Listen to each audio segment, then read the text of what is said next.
into Hoboken to the bakery, and it's an average size storefront for the street, but for somebody that's got a huge show like yourself, you could almost call it relatively small. How have you been able to manage your success and still keep, that bakery so authentic? Well, I'll tell you the truth. We just kind of like do things the old-fashioned way, the way we were taught.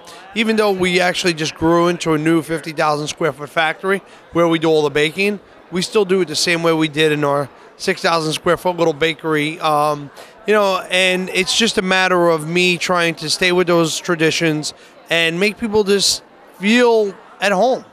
I'm trying to do a little bit to not wait on the lines, but we'll see what happens. Well, because that's really what I was alluding to. The fact that, thankfully I've kind of timed it out where if you go on Sunday night close to closing, you kind of sneak in and out and get your biscotti, you get your carrot cake, cupcake, and away you go. But other times that line goes all the way down, and especially, in the deep winter or even deep summer, it's got to get tough and stressful on your staff, right? It definitely does get stressful on the staff, but I feel so bad for the fans because I don't want them to have to wait in the heat or the cold, I would love to facilitate everybody, but a lot of people want that experience. As crazy as it sounds, they want to stay there and kind of like just get the whole Carlo's experience. I think it's part of the allure. So we're doing some things to try to change that a little bit so that we can facilitate a little better.